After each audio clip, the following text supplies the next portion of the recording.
bonjour. S'il vous plaît, de façon à ce que j'ai quelqu'un à qui parler dans l'axe de la caméra, est-ce que vous pourriez vous placer plutôt là, s'il vous plaît? Voilà, comme ça. Voilà, attends là. Ici, à peu près là. C'est parfait. Merci.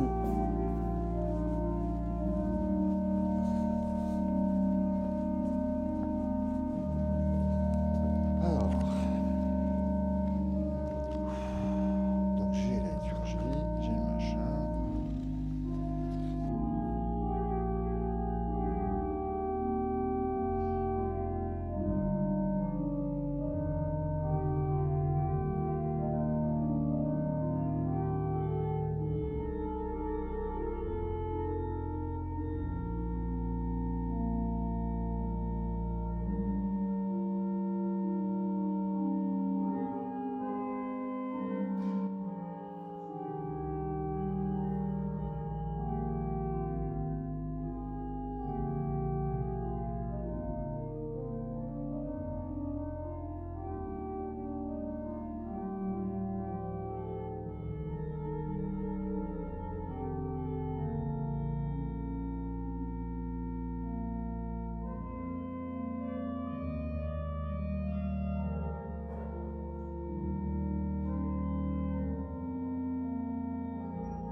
Le Seigneur est présent parmi nous.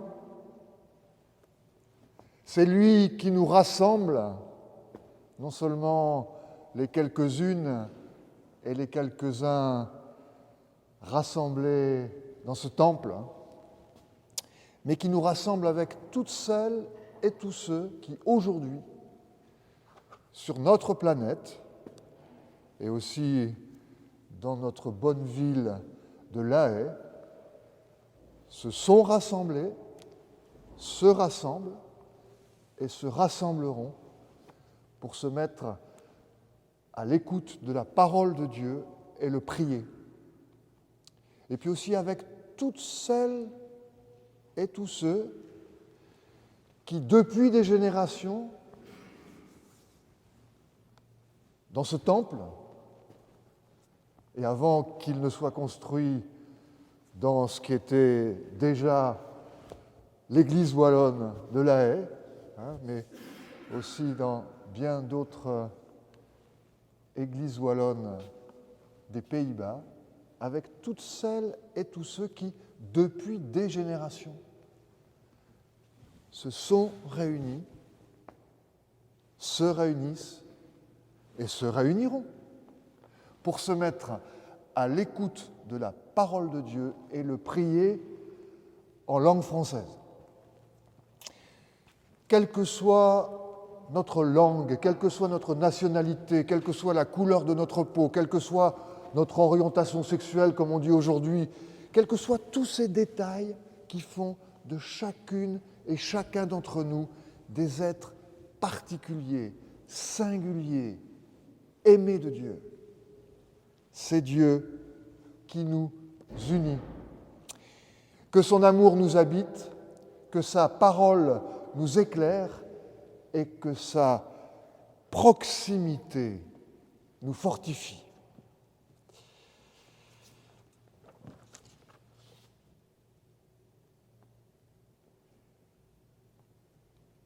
Comment est-ce qu'on peut guérir de la théophobie ? Si vous cherchez le mot théophobie dans le dictionnaire français, que ce soit le Larousse ou celui de l'Académie française, vous ne le trouverez pas.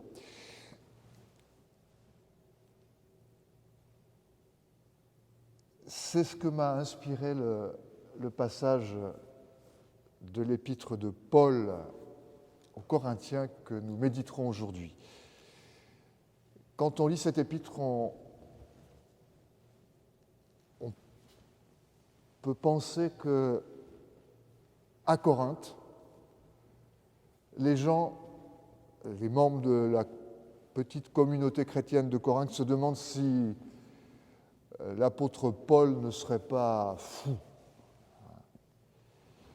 Et ce qu'on sent à la lecture de cette épître, c'est que Paul, manifestement, cherche à persuader ses lecteurs du contraire.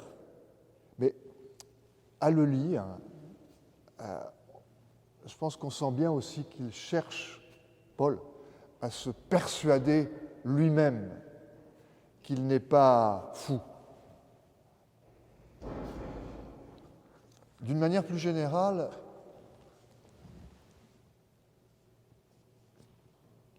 la manière dont j'ai l'habitude de lire les épîtres de Paul, c'est en ne les considérant pas d'abord comme des ouvrages de doctrine. Ce qu'on sent dans ces épîtres, c'est que Paul a été touché par quelque chose d'exceptionnel. Il a le sentiment qu'il tient là quelque chose de fondamental. Mais non seulement qu'il tient quelque chose de fondamental, mais qu'il est lui-même tenu, pris par quelque chose de fondamental. Et il a de la peine, peut-être autant que chacune et chacun d'entre nous, à s'expliquer lui-même avec et à l'expliquer aux autres. Parce que c'est la façon dont Paul, du temps où il s'appelait encore Saul de Tarse, concevait le monde, concevait sa propre personne qui est complètement bouleversée, mise à découvert, comme nous le lirons tout à l'heure, par cette découverte. Et il cherche d'épître en épître à concilier, le mot conciliation aussi sera important dans ce que nous entendons tout à l'heure, ce qui, autrefois, lui semblait inconciliable et qui était pour lui la justification des persécutions qu'il faisait subir aux premiers chrétiens. Je vous invite à chanter la première strophe du psaume 34. « Béni sois-tu, je te bénirai en tout temps. »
Petites phrases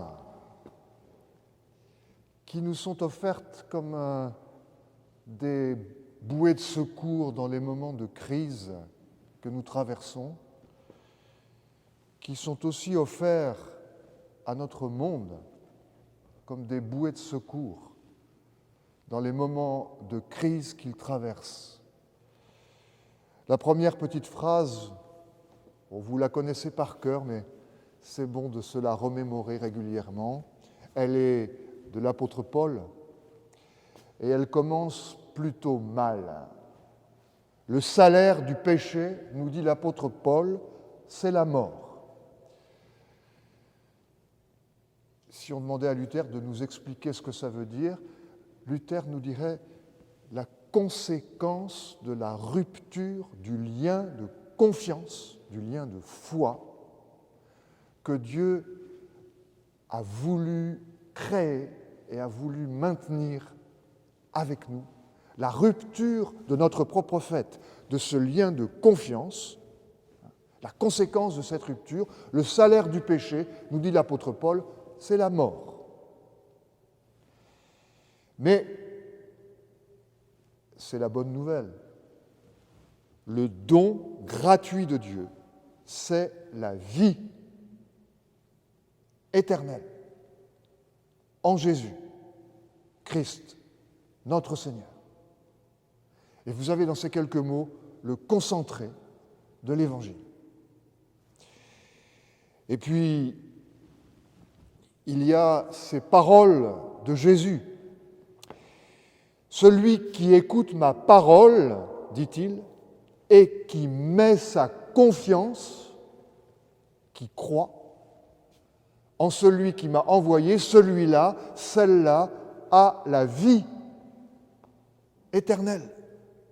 Il ne vient pas en jugement, il n'est pas mis en crise, mais il est passé de la mort à la vie.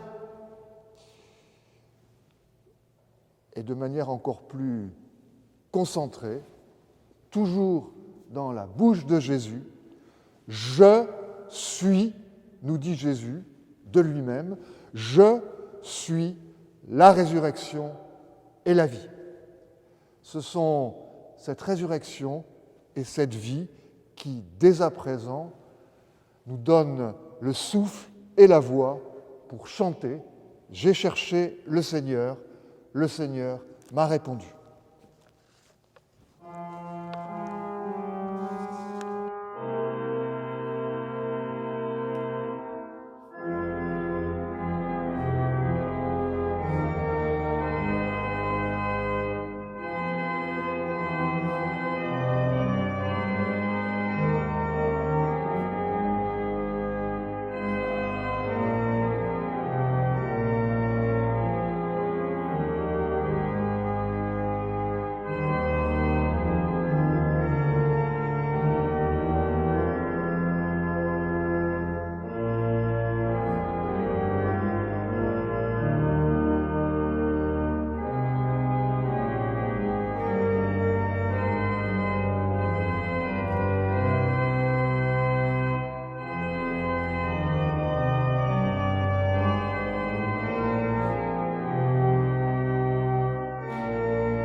Je vous invite à prier. Père, nous nous présentons devant toi en ce jour pour rappeler ton pardon sur notre paroisse, sur ton Église, sur notre ville de La Haye que nous habitons, sur notre pays, sur notre Europe, confrontés une fois de plus à la crise, sur notre société, sur tous les peuples de la terre, sur chacune et chacun de nous, chacune de nos familles. Fais que ta grâce, ton salut,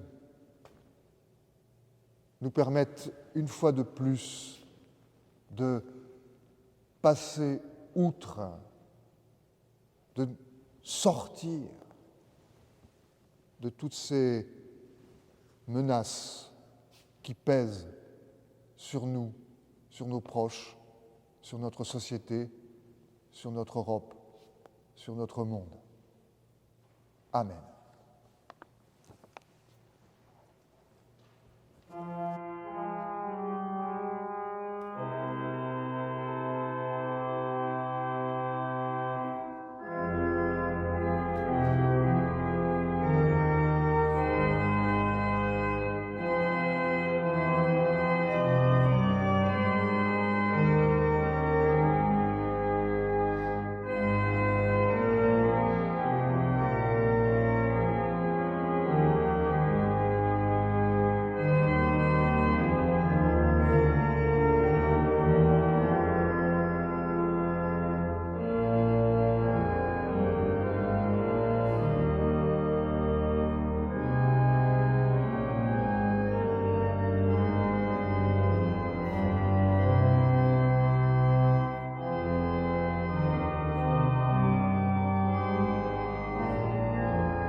Même quand cela semble impossible, Seigneur, que là où il y a la haine, y compris dans mon cœur, que là où il y a la haine, je mette l'amour, que là où il y a la discorde, je participe à l'harmonie, que là où est l'offense, je mette le pardon, que là où est l'erreur, je mette la recherche de la vérité, que là où est le doute, je mette la confiance, que là où est le désespoir, je mette l'espérance, que là où sont les ténèbres, je mette la lumière, que là où est la tristesse, je mette la joie. Amen.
Le passage de la Bible que je vais vous lire,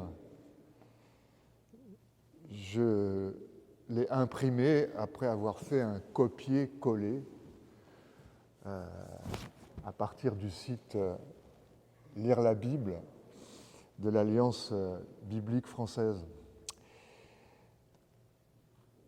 Mais ce que j'ai particulièrement apprécié quand je suis arrivé aux Pays-Bas, c'est la fierté avec laquelle les églises wallonnes exposaient, par exemple sur la table de communion, exposaient leurs Bibles anciennes. Et on voyait que ces Bibles étaient passées de main en main, qu'on en avait pris le plus grand soin. Et puis quand on ouvrait les premières pages, on se rappelait que ces Bibles en langue française avaient été, pour la plupart d'entre elles, imprimées, alors non pas à La Haye, je suis vraiment désolé, mais à Amsterdam. Et qu'à partir d'Amsterdam, elles avaient été diffusées dans toute la francophonie, et en particulier en France, où il était interdit de les imprimer. Voilà, mais là, je vois que l'Église wallonne de La Haye a pris soin de se mettre au goût du jour avec une des dernières traductions. Je vous invite, et je trouve que c'est important aussi de montrer que pour nous autres protestants, ce qui garantit notre lien apostolique, comme on dit, c'est cette transmission de génération en génération de la Bible. Et cette transmission, ça signifie aussi un soin apporté à la traduction. Voilà, je vous invite à prier pour que, quelle que soit la traduction dans laquelle nous la lisons, quelle que soit l'ancienneté de la Bible dans laquelle nos prédécesseurs et nous la lisons, Dieu nous envoie son esprit pour éclairer notre lecture. Père, nous pouvons t'appeler ainsi parce que tu nous as parlé, parce que des croyantes et des croyants nous ont transmis leurs expériences et leurs témoignages. Tu es parfois lointain, silencieux, mais nous avons entendu parler de toi et nous savons que chacune et chacun d'entre nous a de l'importance à tes yeux. Tu nous l'as dit dans cette bibliothèque si riche, si variée, que nous appelons la Bible. Merci d'avoir franchi toi-même la distance qui nous sépare de toi en nous donnant les Écritures. Par elles, Jésus, Christ, vient nous rencontrer. Tu nous invites à redécouvrir le trésor que tu y as mis pour chacune et chacun de nous ce matin encore, par ton esprit. Fais-nous cette grâce. Amen.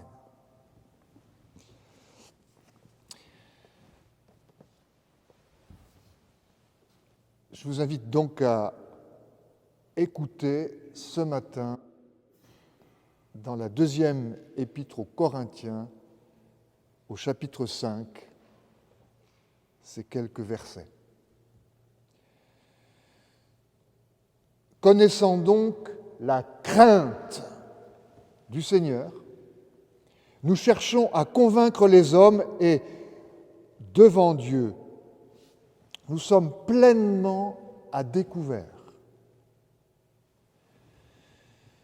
Et j'espère être aussi pleinement à découvert dans vos consciences.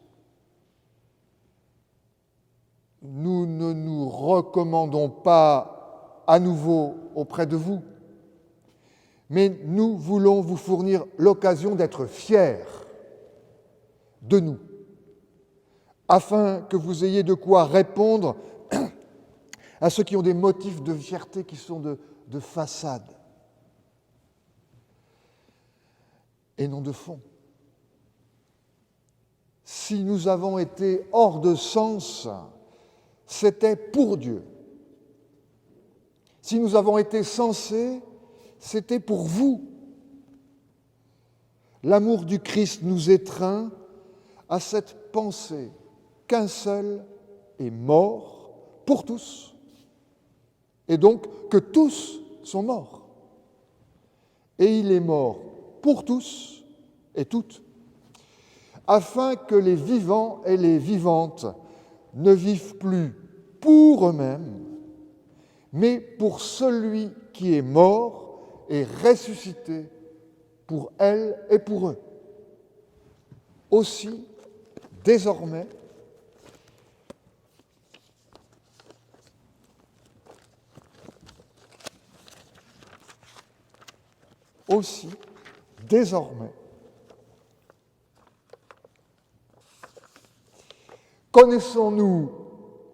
ne connaissons-nous plus personne à la manière humaine. Si nous avons connu le Christ à la manière humaine, maintenant, nous ne le connaissons plus ainsi. Aussi, si quelqu'un est en Christ, il est une nouvelle créature, le monde ancien est passé, voici qu'une nouvelle réalité est là.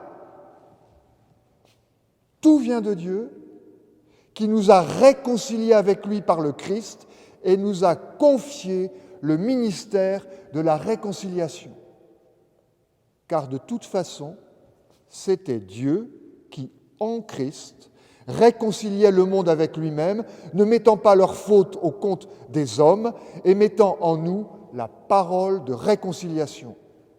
C'est au nom du Christ que nous sommes en ambassade. Et par nous, c'est Dieu lui-même qui, en fait, vous adresse un appel. Au nom du Christ, nous vous en supplions, laissez-vous réconcilier avec Dieu.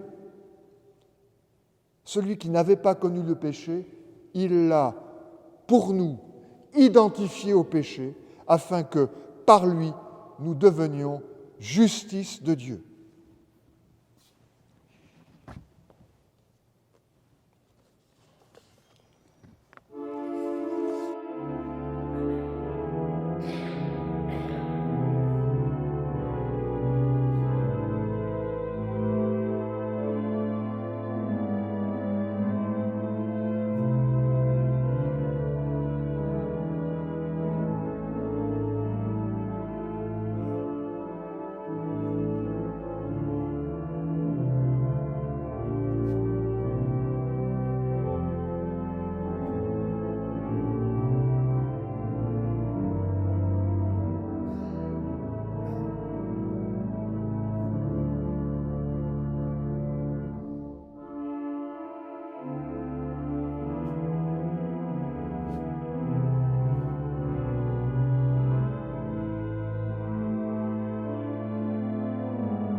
Comment guérir de la théophobie? Ce qui est le plus surprenant dans le passage que nous avons lu, c'est la façon dont il commence. Connaissant donc la crainte de Dieu. Mais si vous allez regarder dans le grec, le mot utilisé pour crainte, c'est celui qui a donné, en langue française, mais je pense aussi en néerlandais, il me semble, le mot phobie. Et je sais si dans nos sociétés, on essaye de vous guérir de toutes sortes de phobies.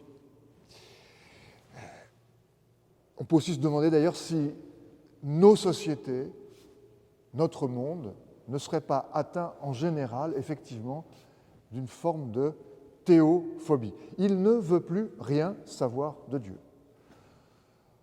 Et peut-être ce ne sont pas les courants de pensée qui se réclament de l'athéisme, qui pourrait peut-être être la forme la plus excessive de théophobie, qui sont les plus remarquables, mais dans nos sociétés sécularisées, au fond, on préfère ne plus avoir affaire avec quoi que ce soit qui ait rapport avec Dieu ou qui puisse nous mettre en rapport avec Dieu.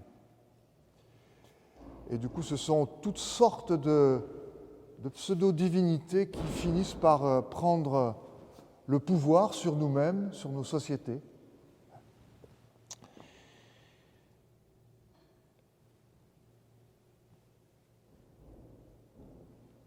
Ce n'est pas la première fois que ça nous arrive, je suppose, quand nous lisons les épîtres de Paul.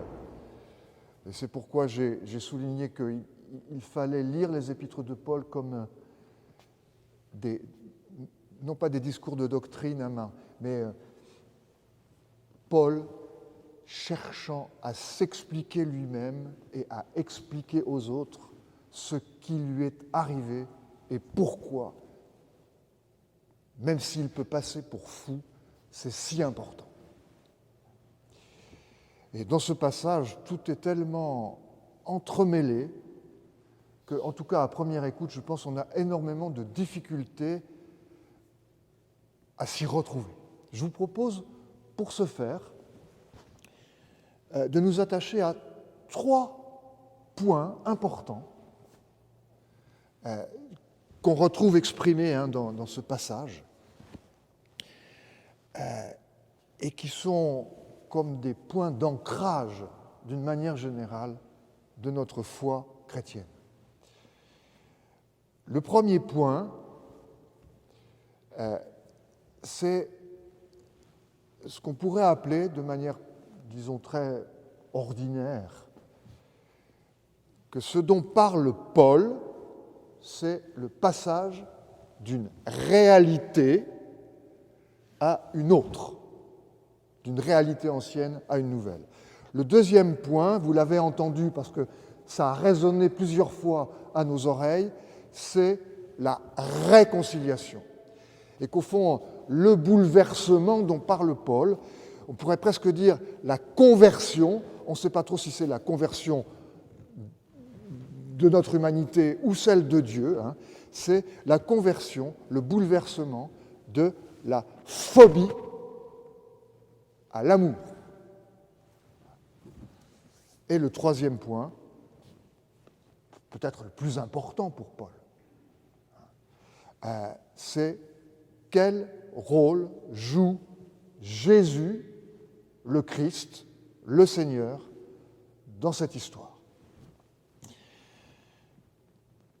Vous avez bien entendu, Paul nous dit qu'il s'agit avec Jésus du passage d'une ancienne réalité à une nouvelle réalité, textuellement. Si quelqu'un est en Christ, il est une nouvelle créature. Le monde ancien est passé, voici qu'une réalité nouvelle est là.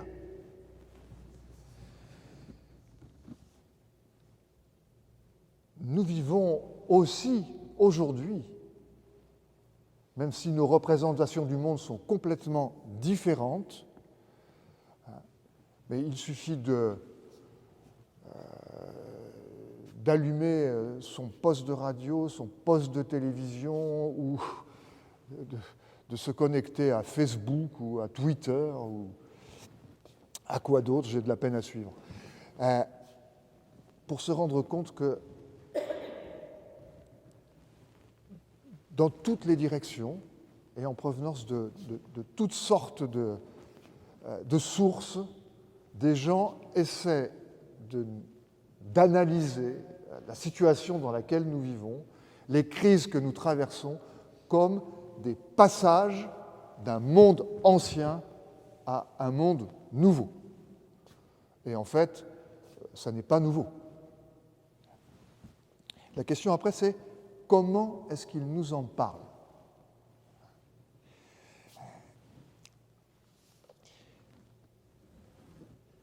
Chez Paul, ici, dans cette simple phrase, on a l'association, au fond, d'une vision d'un bouleversement, d'un changement cosmique. Ça concerne tout l'univers, ça concerne le temps et l'espace.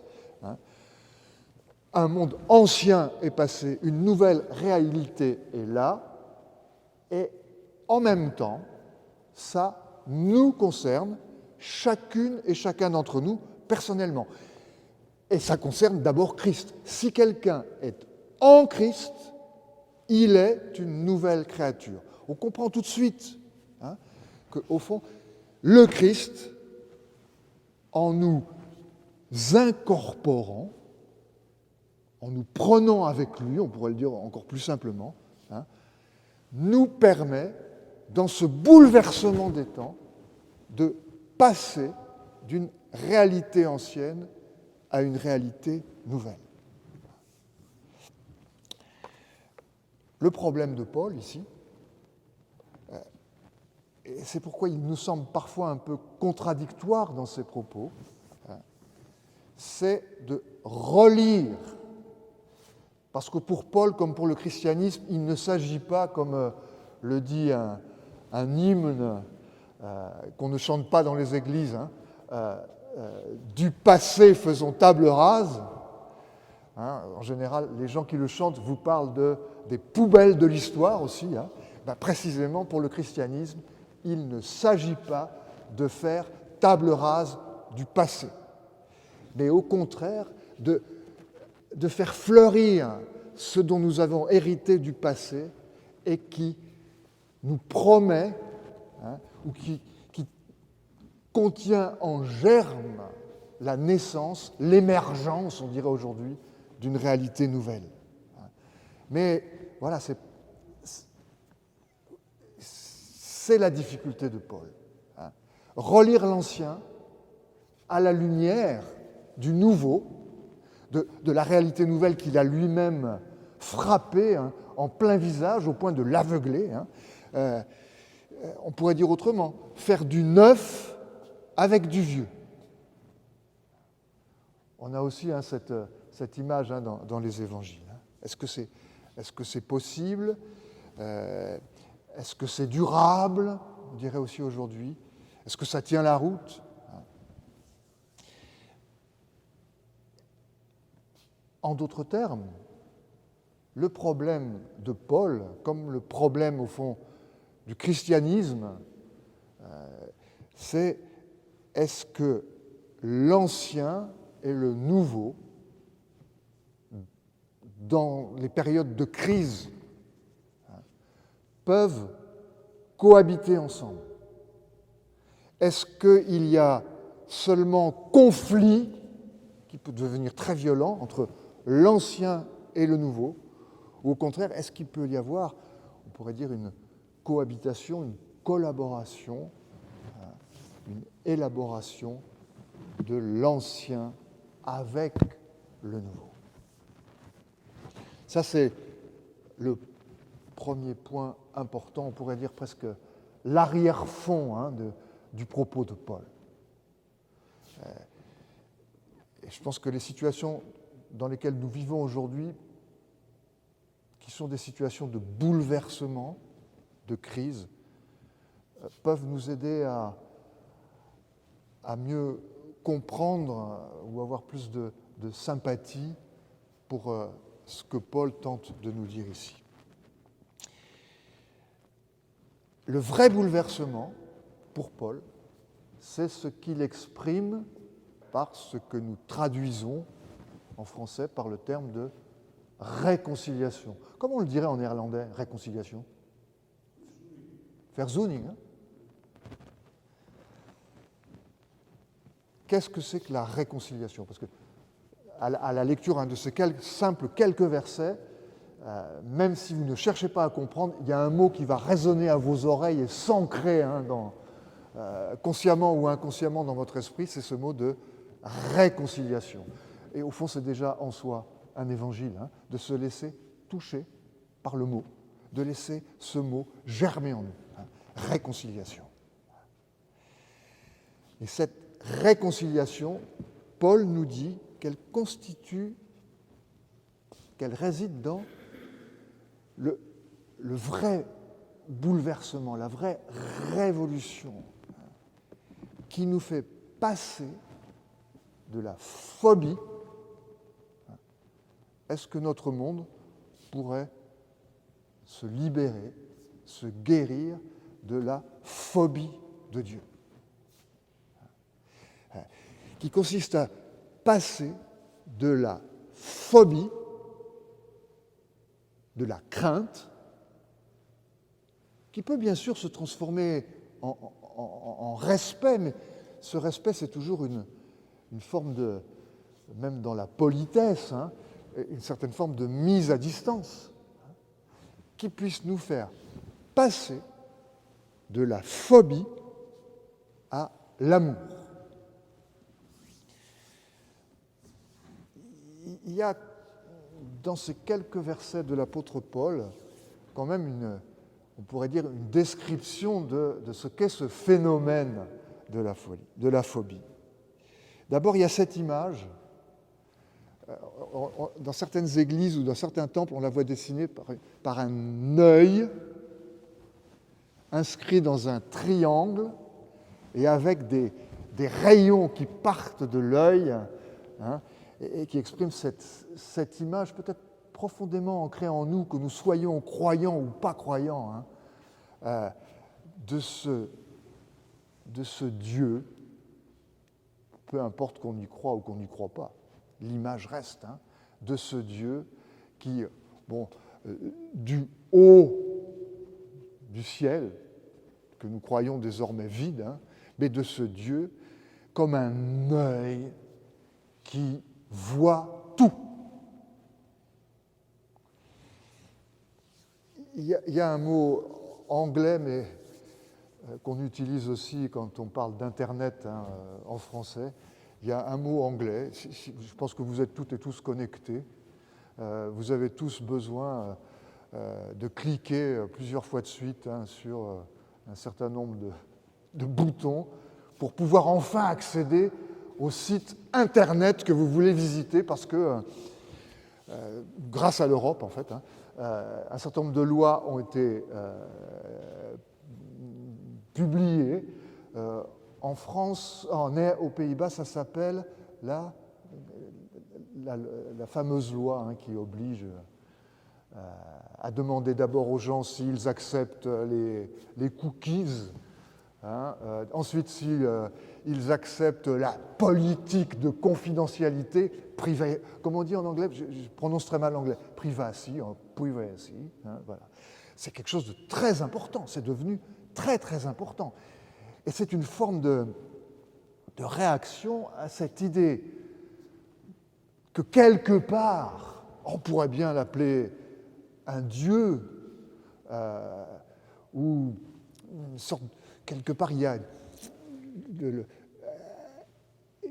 un complot contre nous qui est tellement bien organisé que, à la place de Dieu, au fond, hein, à la place de ce Dieu qui voit tout, qui pourrait tout voir de nous. La privacité, la confidentialité. Du point de vue théologique, il faut quand même nous demander si nous pourrions personnellement accéder à ce qui est probablement le plus important dans notre propre personnalité, à la conscience de nous-mêmes, à la conscience du fait que je suis, chacune et chacun d'entre nous, vous êtes une personne singulière, particulière, responsable de ses propres comportements. Je pense qu'il faut nous demander si nous pourrions avoir ou être, chacune et chacun d'entre nous, une conscience sans cette proximité ou cette présence même imaginaire de quelqu'un d'autre, de quelque chose d'autre qui nous regarde de l'extérieur. Sans un Dieu menaçant ou bienveillant, mais qui voit tout et en face de qui, comme le dit Paul, nous sommes à découvert. On pourrait dire, alors le mot est un peu vulgaire, hein, mais je pense qu'il dit encore mieux et plus concrètement un Dieu, une instance devant laquelle ou devant lequel nous sommes à poil. Vous connaissez cette expression ? Très vulgaire, française, mais très imagée en tout cas. Voilà. Quand Paul dit « nous sommes à découvert », on pourrait dire beaucoup plus vulgairement, mais voilà, effectivement, devant Dieu, nous sommes, même habillés avec une robe pastorale, nous sommes devant Dieu à poil. Et la question est de savoir si c'est supportable ou pas, si c'est bien ou pas. Vous connaissez aussi cette réflexion, hein, chaque fois qu'un gouvernement, un État cherche à instaurer, par exemple, à multiplier le nombre de caméras qui nous surveillent dans les rues, à installer des logiciels qui vont rien qu'à photographier notre visage, pouvoir avoir accès à notre dossier de carte d'identité. Hein. L'argument que les promoteurs de ce genre de système invoquent, c'est « de toute façon, si vous n'avez rien à cacher, hein, vous n'avez rien à craindre ». Et de l'autre côté, cet argument, nous sentons bien qu'il est spécieux. Que même si je n'ai rien à cacher, il y a une part de moi-même intime dont je souhaite qu'elle ne soit pas, légitimement, qu'elle ne soit pas mise à découvert.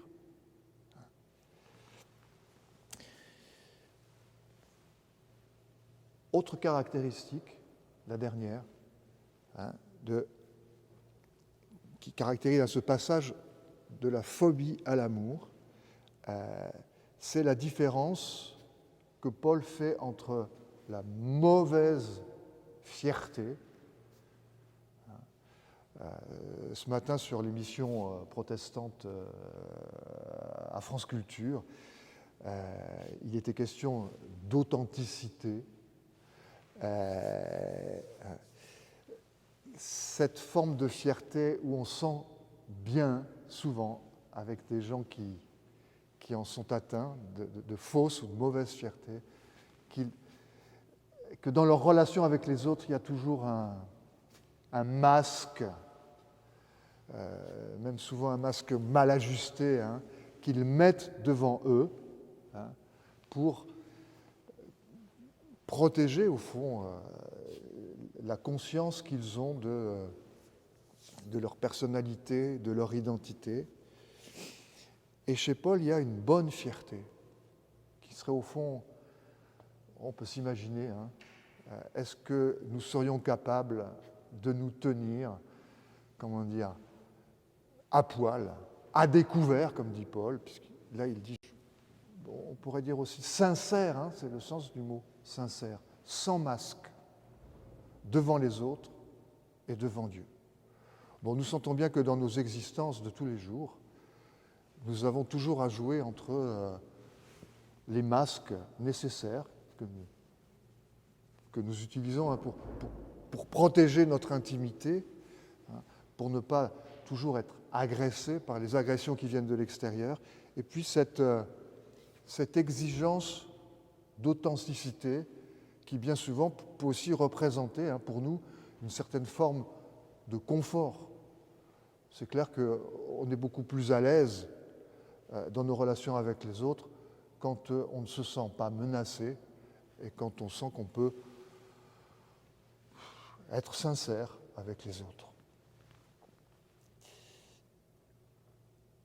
Ce qui se passe avec Jésus, c'est précisément ce bouleversement qui fait qu'on peut renoncer à tout ce que nous mettons en œuvre pour nous protéger des menaces qui viennent de l'extérieur. Nous pouvons nous libérer de ça pour accéder à cette réalité nouvelle qui est entièrement commandée, non pas par l'exigence de l'amour, mais par la force, la puissance, aussi la supériorité, nous dit Paul, de l'amour. Quel rôle joue le Christ dans cette histoire ? Un rôle central, bien évidemment, un rôle fondamental, mais plus précisément. D'abord, quand vous avez, comme moi, je pense, entendu le mot, l'expression « devant vous, je suis à découvert », je pense que vous n'avez pas pu vous empêcher de penser à l'état de votre compte en banque. Quand on est à découvert, on dit aussi on est dans le rouge,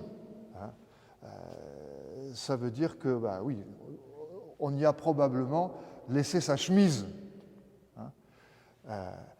On peut le dire aussi, encore une fois, quand on est à découvert, quand on est dans le rouge, on peut le dire aussi, on est à poil. On y a laissé ses vêtements et sa chemise. Quel est le rôle du Christ, même si on emploie cette métaphore comptable, métaphore que vous retrouvez, image comptable que vous retrouvez dans beaucoup des évangiles et dans le Nouveau Testament et même dans toute la Bible. Comment exprimer de cette façon le rôle que Christ joue dans cette révolution, dans ce basculement ? D'abord, on peut dire que Jésus endosse le passif, tout le passif, des dettes que notre humanité a contractées. Il les endosse, il les prend à son compte, et pour les mettre sur le compte de Dieu. Toutes les dettes. Alors, en français, il y a une différence entre culpabilité et responsabilité, mais pas en néerlandais. Et du coup, ici, les dettes, ce sont autant les fautes qui mériteraient d'être punies pénalement que nous-mêmes ou notre humanité a pu commettre, que les erreurs que même sans intention, elle a pu commettre et dont elle est responsable. Et dont elle a à charge, en principe, de les réparer. Toutes ces dettes, Jésus en endosse le passif pour les mettre sur le compte de Dieu.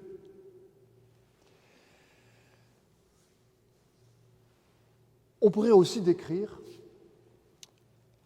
ce bouleversement de l'ancienne réalité à la nouvelle réalité comme un dépôt de bilan. Quand on dépose le bilan, ça veut dire qu'on fait une dernière fois, on établit une dernière fois les comptes de l'entreprise en vue de sa liquidation. On va voir ce qui reste à l'actif de l'entreprise, les biens, et puis on va les vendre pour essayer, autant que possible, de rembourser les dettes qui sont au passif. Et bien ici, c'est Jésus qui réalise. C'est-à-dire que pour Paul, il s'agit ici d'une liquidation. Vous savez, dans les magasins, ça a dû beaucoup arriver avec la succession de crises. Vous avez solde avant liquidation. Hop, hop. C'est ce qui se passe ici pour Paul. C'est-à-dire que ce bouleversement, pour Paul, la période dans laquelle il vit, dans laquelle les Corinthiens vivent, c'est un moment où on liquide le monde ancien pour créer un monde nouveau. On liquide la réalité ancienne pour créer une réalité nouvelle. Eh bien, c'est Jésus qui réalise dans sa personne, on pourrait dire qu'il concentre dans sa personne ce passage de la réalité ancienne à la réalité nouvelle en endossant, en prenant sur lui, pour les mettre sur le compte de Dieu. On pourrait dire, Dieu dit, en Jésus, je prends à mon compte toutes vos dettes. Il se passe encore plus si on poursuit cette image comptable. C'est qu'au moment de la liquidation et de la liquidation des actifs de l'entreprise monde, l'amour, le passage de la crainte à l'amour, revalorise les biens mis en liquidation, leur rend leur valeur. Tout ce que notre humanité a pu être, vivre, tenter de réaliser dans le sens du bien, dans le sens de la création, tout cela, tout à coup, se retrouve revalorisé par l'amour. Qu'est-ce que fait Jésus? On pourrait le dire aussi de cette façon, dans ce basculement, ce mouvement de basculement de l'ancien au nouveau, et c'est ce qu'il annonce aux Corinthiens comme à nous, c'est ce dans quoi il cherche aussi à les entraîner.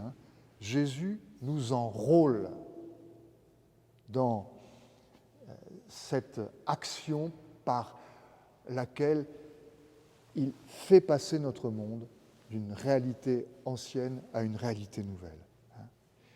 Et pour guérir de cette théophobie qui a plongé notre monde dans la crise, ce que Paul nous propose ici, c'est de laisser advenir en nous, en nous laissant toucher par ce message qu'on retrouve aussi là, contenu dans cette histoire incarnée de la passion, de la croix et de la résurrection de Jésus, de laisser advenir en nous, de nous laisser touchés par l'amour que Dieu nous manifeste en Jésus-Christ, de nous laisser toucher par ces expressions aussi de bienveillance à notre égard, de laisser advenir le monde qui vient et qui se manifeste, de laisser advenir ce monde qui vient avec confiance, sans méfiance, de le laisser advenir dans nos relations avec autrui. Et même si nous nous sentons menacés, même si nous sentons notre personnalité menacée, même si nous sentons nos intérêts personnels menacés, de faire le pari de la confiance, de la bienveillance dans nos relations avec autrui.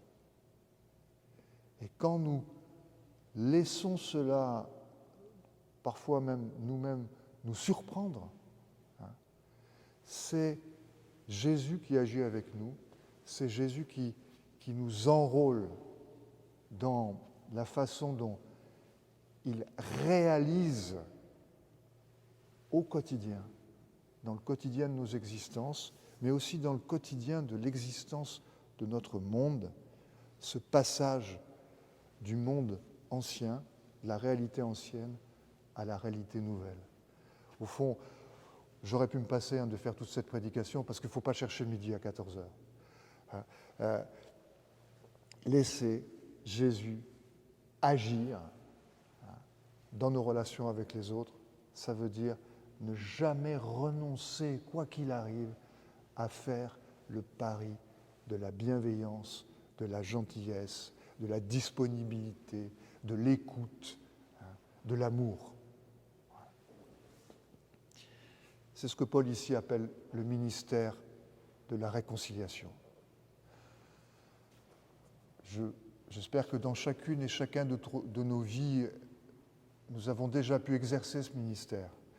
Mais c'est vrai qu'aujourd'hui, ce ministère de la réconciliation, nous sentons bien que notre monde, d'une manière beaucoup plus générale, en a plus besoin que jamais. Amen.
Je vous invite à vous lever pour vous associer à cette confession de foi, une des premières confessions de foi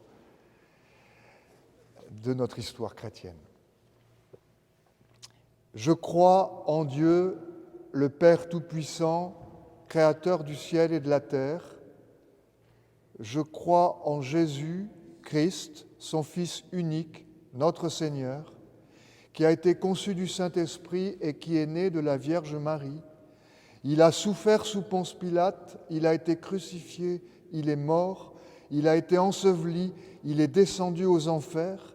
Le troisième jour, il est ressuscité des morts, il est monté au ciel, il siège à la droite de Dieu, le Père Tout-Puissant. Il viendra de là pour juger les vivants et les morts. Je crois en l'Esprit Saint, je crois la Sainte Église universelle, la communion des saints, la rémission des péchés, la résurrection de la chair et la vie éternelle. Amen. Ô mon Père, ma prière irait-elle jusqu'à toi?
Odessa, Mariupol, j'ai oublié le nom de la troisième ville.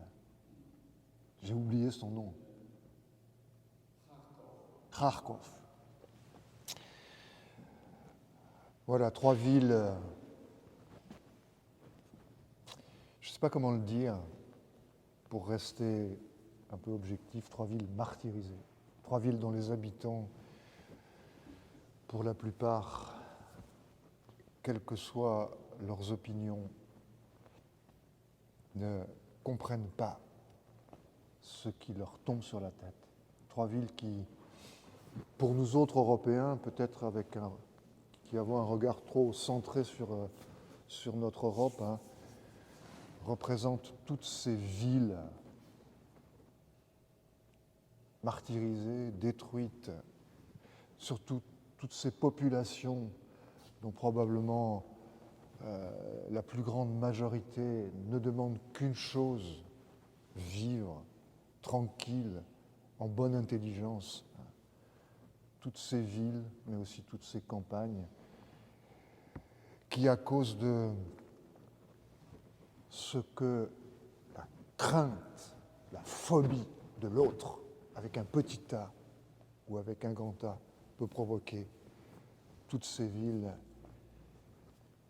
qui pâtissent et qui meurent de la crainte, de la perte de confiance, de la haine. Nous te prions, Seigneur, pour toutes celles et pour tous ceux qui souffrent, et particulièrement aujourd'hui pour celles et ceux qui souffrent de la guerre, mais aussi de l'injustice.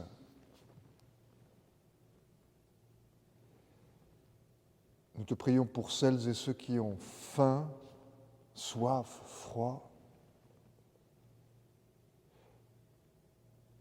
Que nous n'oublions pas non plus celles et ceux qui sont malades,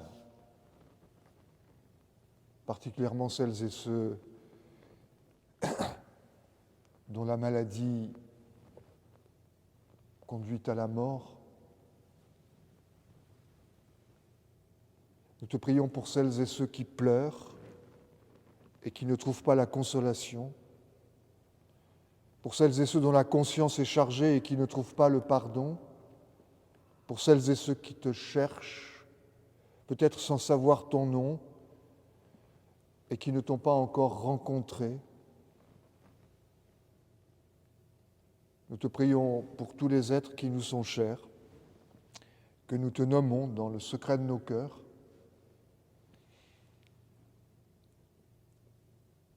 À tous et à toutes, même dans les moments de crise, donne la paix. Donne-nous aussi d'être auprès de celles et ceux que nous aimons, mais aussi auprès de celles et ceux que nous côtoyons chaque jour, d'être de celles et de ceux qui savent consoler, réconcilier, donner joie, force, courage. Tu sais combien nous avons besoin pour cela de te sentir proche de nous comme un Père, qu'avec Jésus, ensemble, nous appelons notre Père qui es aux cieux, que ton nom soit sanctifié, que ton règne vienne, que ta volonté soit faite sur la terre comme au ciel. Donne-nous aujourd'hui notre pain de ce jour. Pardonne-nous nos offenses comme nous pardonnons aussi à ceux qui nous ont offensés. Ne nous laisse pas entrer en tentation, mais délivre-nous du mal, car c'est à toi qu'appartiennent le règne, la puissance et la gloire au siècle des siècles. Amen.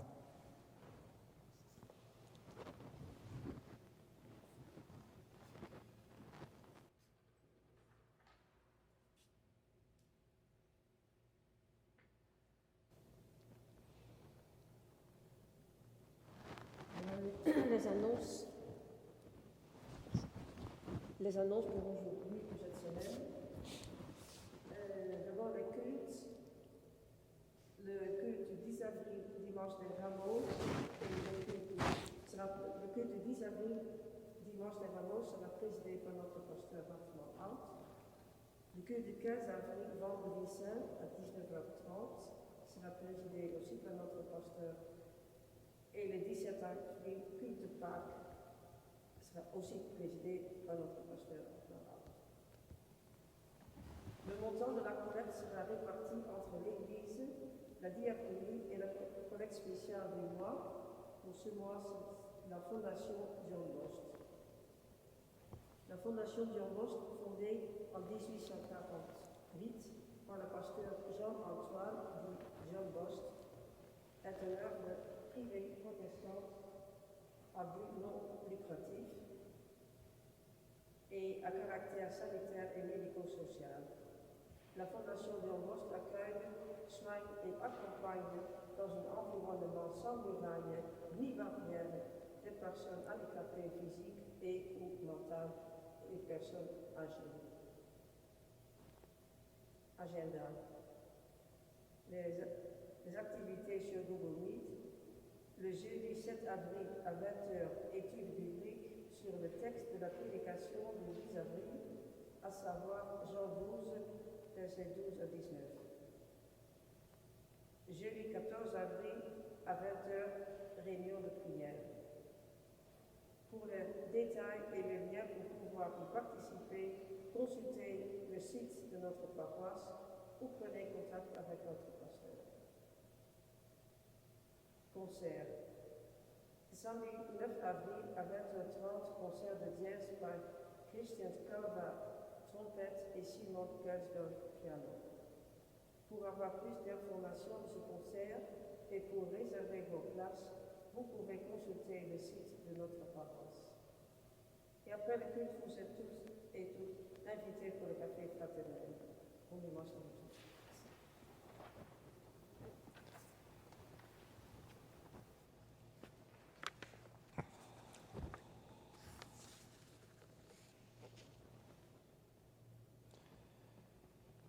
Gloire à ton nom, ô Dieu de paix.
Dieu nous bénit et nous garde. Dieu tourne sa face vers nous et nous accorde sa grâce. Dieu porte sur nous un regard bienveillant, encourageant, et il nous donne la paix. Amen. Bon